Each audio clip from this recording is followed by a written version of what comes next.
Core English language BA BCom programme, paper language through literature. Language through literature का जो paper है ये कुछ बच्चों के लिए ऑप्शनल पेपर है और कुछ लोगों के लिए कंपलसरी इंग्लिश का पेपर है। अब ये पेपर सेम है बीए प्रोग्राम वाले बच्चों के लिए और बीकॉम प्रोग्राम वाले बच्चों के लिए भी। So this is just a sample paper because ये न्यू कोर्स इंट्रोड्यूस हुआ है, सो इसका लास्ट ईयर का कोई भी क्वेश्चन पेपर अवेलेबल नहीं है। That's why we are doing the analysis of the sample paper.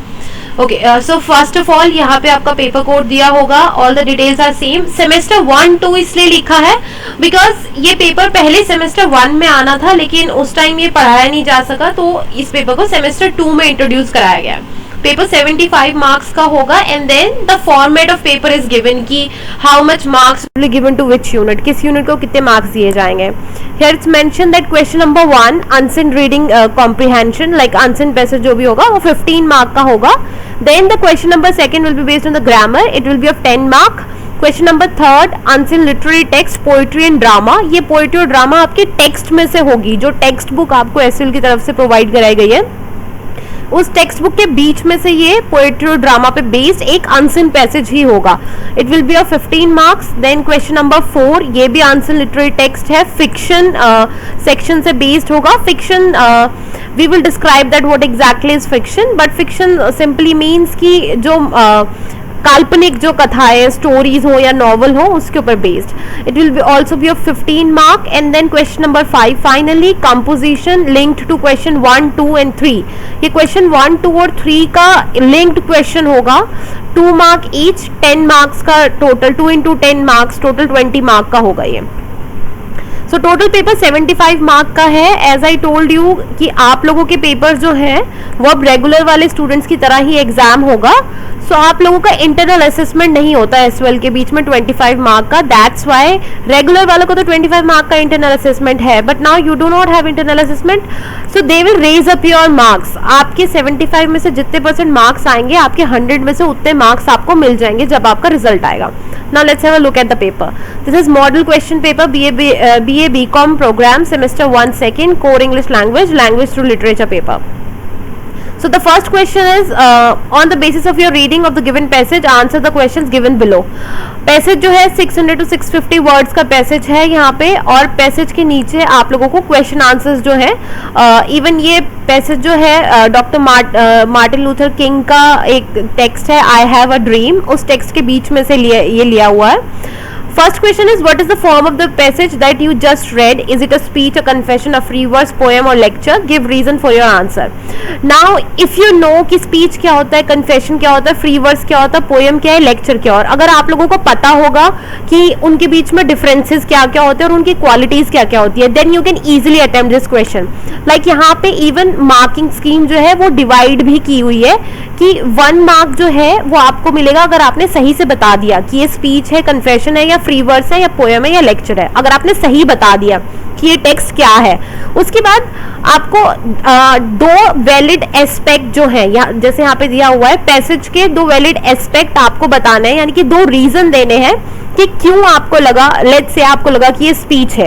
अगर आपने कहा कि ये स्पीच है, क्यों ये स्पीच है, आपको इसके 2 आंसर बताने हैं। अब आप उस आंसर में क्या लिखेंगे, आप लिखेंगे कि जो स्पीच की 2 मेन क्वालिटीज होती हैं वही क्वालिटीज आप यहाँ पे लिखेंगे कि ओके अच्छा इस पैराग्राफ की ये क्वालिटी है और ये क्वालिटी स्पीच की होती है, that's why this paragraph is a speech.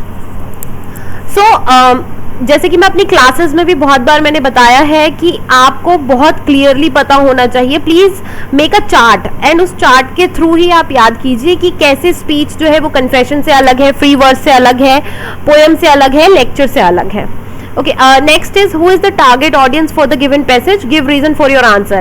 Now the same thing, अगर आपने target audience बता दिया है कि ये पैराग्राफ में ये किसके लिए लिखा गया है, किसके लिए ये पैराग्राफ जो है ये बना है, पब्लिश हुआ है, अगर आपने ये सही से बता दिया आपको 1 मार्क मिलेगा।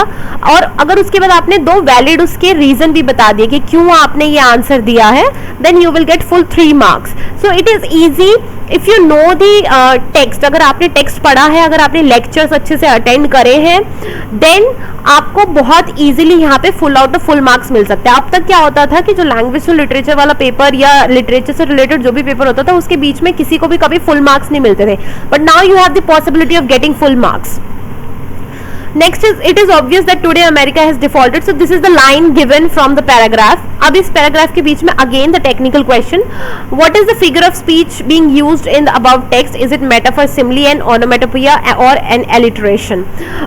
मैं अपनी क्लासेस में हर बार जब भी मैं लेक्चर लेती हूँ मैं हमेशा बच्चों को एक्सप्लेन करती हूँ कि ये जो फिगर ऑफ स्पीचेस हैं ये याद होने चाहिए. ये आपको सिर्फ लैंग्वेज थ्रू लिटरेचर वाले पेपर में ही नहीं बल्कि अगर आपके पास AECC ऑप्शन में है तो वहां पे भी आपकी हेल्प करेंगे. सो अब अगर आपको पता है कि ये चारों फिगर ऑफ स्पीचेस क्या होती हैं, then you can easily find कि इस लाइन के बीच में क्या फिगर ऑफ स्पीच यूज करी गई है. आपका आंसर सही है तो आपको full 1 mark. Next, explain the meaning of the above extract. जो ये पैराग्राफ, ये 3 लाइंस जो आपको दी गई हैं, इन लाइंस का मीनिंग आपको बताना है. अब मीनिंग भी कैसे बताना है वो यहाँ पे आपको एग्जैक्टली बताया गया है. पहला, accurate annotation of the imagery, कि इसके बीच में जो इमेजेस यूज की गई है वो क्या इमेजेस हैं. और उसके बाद अगर नेक्स्ट पार्ट में जो नेक्स्ट लाइन में आपको लिखना है कि एग्जैक्ट मेटाफोरिकल मीनिंग, यानी कि जो अगर इसमें मेटाफर यूज की गई तो उसका मीनिंग क्या है. सो बेसिकली जब वो पूछते हैं कि आप एक्सट्रैक्ट का मीनिंग बताओ तो उनका मतलब ये नहीं होता कि आप बस डायरेक्टली ये बता दो कि इसका इंग्लिश टू इंग्लिश आप सिंपल ट्रांसलेशन बता दो. नहीं, आप लोगों को उसकी पूरी जो लिटरेरी जो एसेंस है वो बतानी होती है पूरे ऐसे की. अगर आप लोगों को नहीं पता है कि मेटाफर, सिमिली, ओनोमेटोपोइया, अलिटरेशन ये सब क्या है, then I have made some other videos, जिन वीडियोस के बीच में मैंने chapter wise language through literature का सारा एक्सप्लेन किया हुआ है. I will upload those videos very soon. Next is find synonyms for the following words in the given passage. Synonym is like कि सेम मीनिंग वाले वर्ड जो हैं वो आपको फाइंड करना है. यहाँ पे वर्ड्स दिए हुए हैं, इन वर्ड से मिलते जुलते वर्ड्स के जो मीनिंग है, जो वर्ड्स हैं वो आपको इन पैराग्राफ्स में, जो ये अनसीन पैसेज का पैराग्राफ दिया हुआ है, इसमें फाइंड करने हैं. नेक्स्ट इज हर सही आंसर का आपको 0.5 यानी कि आधा मार्क मिलेगा और अगर 6 के 6 सही है तो 3 मार्क्स मिलेंगे.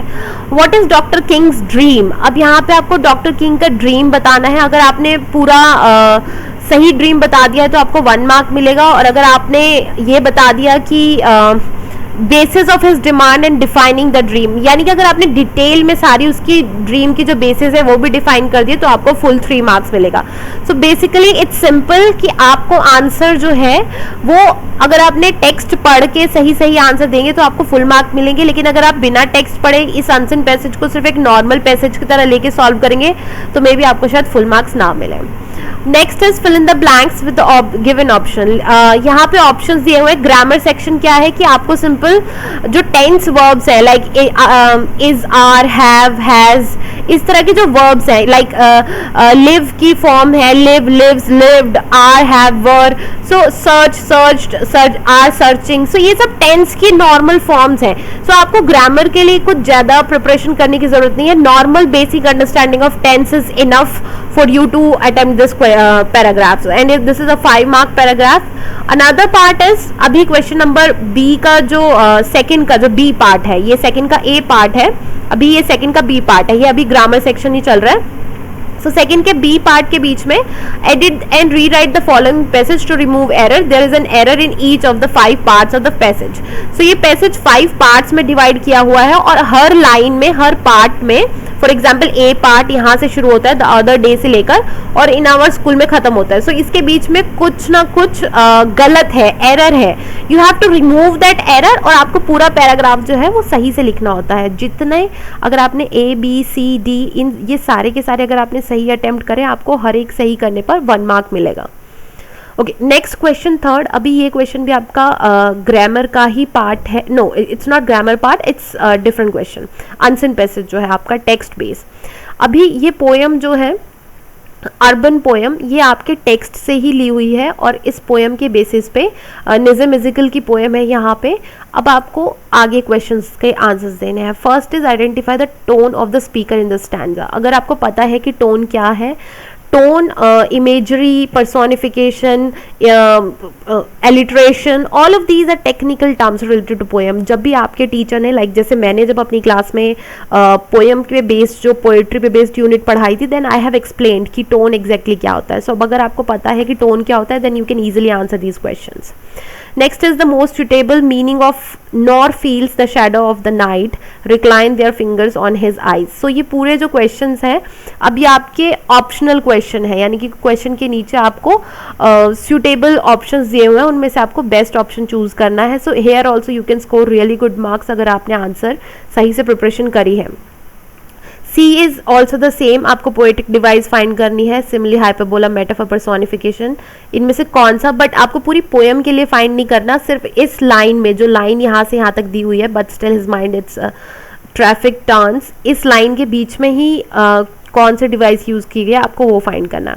Next question number D is describe the setting of this poem. Poem की सेटिंग क्या है, किस कॉन्टेक्स्ट में पोएम को सेट किया गया है, किस लिए पोएम लिखी गई है, क्या उसका मीनिंग आ रहा है, क्या चीज़ है। तो सेटिंग अगर आपको पता है कि पोइट्री आपने चैप्टर पढ़ा है, तो आप इजीली सेटिंग डिफाइन कर सकते हैं। Then whom does he refers to in this poem, किसको ही कह के बुलाया गया है। Analyse the image use to characterise him, और कौन सी इमेज उसके लिए यूज की गई है। This is a 4 marker question, ये भी 4 मार्कर है जहाँ पे सेटिंग डिफाइन करनी है।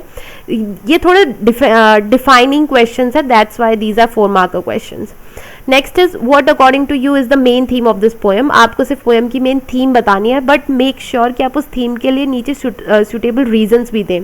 अगर आप बोल रहे हैं कि पोएम की थीम जो है वो देशभक्ति से, लेट्स पेट्रियोटिज्म से रिलेटेड है या फिर नेचर से रिलेटेड है, तो आपको उसको नीचे रीजन भी देने होंगे कि क्यों आपको ऐसा लगता है। वो रीजन देने के लिए आप पोएम के बीच में से जो भी लाइन आपको लगती है कि ओके ये लाइन ये थीम दिखा रही है, आप वो लाइन अपने आंसर में लिखिए, एंड प्लीज लाइन को इस तरह से इन्वर्टेड कॉमर्स में ही लिखिए, एंड देन डिफाइन की ओके इस वजह से मुझे लगता है कि इस पोएम की थीम ये चीज़ है।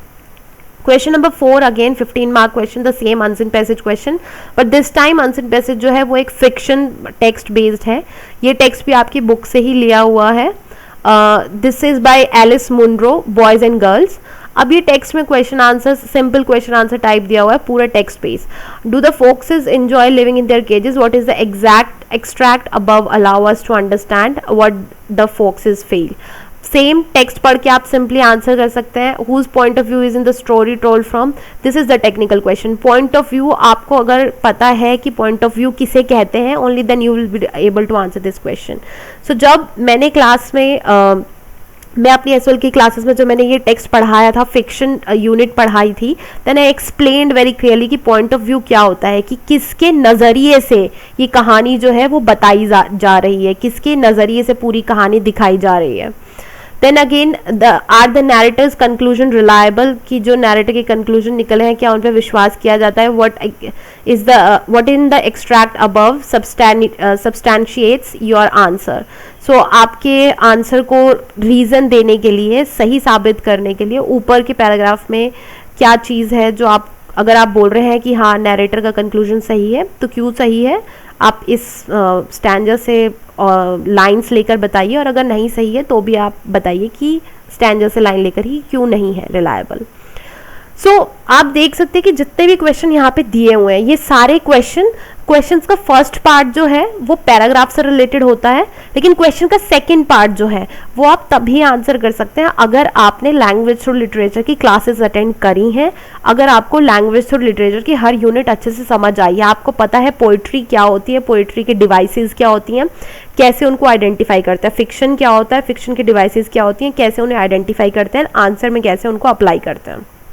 ओके यहाँ पे आपको इस पेपर में, जो पेपर मैंने यहाँ पे शेयर किया है, मैं थोड़ा स्लोली दिखाऊंगी। इस पेपर के बीच में यहाँ पे आप लोगों को टिप्स भी दी हैं कि किस तरह की टिप्स आप इन आंसर्स को सॉल्व करने में यूज कर सकते हैं।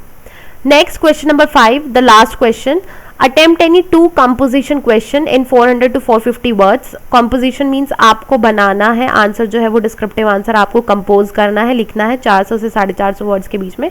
From the 3 choices provided below, नीचे ABC 3 चॉइसेस दी गई हैं, इन तीनों की तीनों चॉइसेस में से आपको सिर्फ दो क्वेश्चन जो है वो अटेम्प्ट करने हैं। हर क्वेश्चन 10 मार्क का है और टोटल 20 मार्क का ये क्वेश्चन है। Imagine you are the person referred to as he, him in the poem Urban. Write a short personal essay describing yourself and your life in the city. Tricky thing is, please try to understand. आप imagine कीजिए कि poem urban में जो ही और him बोला जा रहा है वो आप हो। अब आप अपनी तरफ से एक ऐसे लिखो कि आपकी जो लाइफ है सिटी में वो कैसी है। लेट्स गो बैक, सी की पोएम अर्बन कहाँ पे है। ये जो पोएम अर्बन यहाँ पे दी गई है, इस पोएम अर्बन में बार बार ही एंड बार बार his, he knows, his head, his say, he loves, all of these lines are use. So जो ये ही हिज है, ये आप सोचिए कि आप खुद हैं और फिर आप अपने बारे में एक ऐसे लिखिए कि आपकी सिटी की लाइफ कैसी है। सो आपको पोयम भी इंक्लूड करनी है और अपना खुद की तरफ से ऐसे का फॉर्मेट भी आपको पता होना चाहिए ताकि आप ऐसे लिख सकें, बिल्कुल एक प्रॉपर ऐसे। उसके बाद बी पार्ट जो है, imagine you are a journalist who were asked to cover doctor King's I have a dream, write a report on the basis of the given passage. अब ये डॉक्टर किंग्स वाले passage के ऊपर based है, जो doctor Kings का passage है आई have a dream, यहाँ पे जो पैसेज दिया हुआ है इस पैसेज के ऊपर बेस्ड ये वाला क्वेश्चन है। Here is the passage. अब आप एक जर्नलिस्ट हैं और उस जर्नलिस्ट की हैसियत से आपको जो है एक रिपोर्ट लिखनी है, कि रिपोर्ट राइटिंग में आपको लिखना है कि किस तरह से आपने ये, हियर इज द ऐसे सॉरी पैराग्राफ, कि किस तरह से आपने इस पूरी चीज को कवर किया है, कैसे आपने देखा कि ये टेक्स्ट में क्या हो रहा है, क्या कैसे नहीं। सो इस सब उस प्ले को कवर करने की पूरी आपकी एक रिपोर्ट होगी। आपको रिपोर्ट राइटिंग का फॉर्मेट भी पता होना चाहिए और आपको ये भी पता होना चाहिए कि आई हैव अ ड्रीम में हुआ क्या है। Rewrite the extract in question 4 from the point of view of the foxes. You may write using any of the following form: an essay or a fragment form of a novel, or as a segment of a dialogue form of a play. This is the very interesting question. आप play की तरह भी लिख सकते हैं, आप novel की तरह भी लिख सकते हैं, आप ऐसे भी की तरह भी लिख सकते हैं, लेकिन आप लिखेंगे क्या? आपको अपने पॉइंट ऑफ व्यू से नहीं लिखना, आपको फॉक्सेस के पॉइंट ऑफ व्यू से लिखना है। कि क्वेश्चन नंबर 4 में, यहाँ पे जो क्वेश्चन नंबर 4 में जो भी स्टोरी दी गई है, आपको वो पूरी स्टोरी, आपकी मर्जी, आप प्ले की तरह डायलॉग फॉर्म में लिखें या नॉवल की तरह लिखें या आप उसे ऐसे की तरह लिखें, लेकिन आपको ये पूरी स्टोरी फोक्स के पर्सपेक्टिव से, कि आप एक लोमड़ी हैं, उनके पर्सपेक्टिव से आपको ये पूरी स्टोरी बतानी है। So concluding this analysis, I will say कि please read all the important chapters, units given in your textbook. आपकी टेक्स्ट बुक में जो पोइट्री, फिक्शन, ऐसे, एवरीडे टेक्स्ट, जो भी यूनिट्स आपकी SOL से प्रोवाइडेड टेक्स्ट बुक में दी गई हैं, आप वो यूनिट्स अच्छे से पढ़ें। और उसके बाद आप जो है, जो राइटिंग फॉर्मेट्स है, like essay writing, report writing, letter writing, note making, ये सारे जो फॉर्मेट्स हैं, इनकी प्रिपरेशन भी आपकी फुल होनी चाहिए।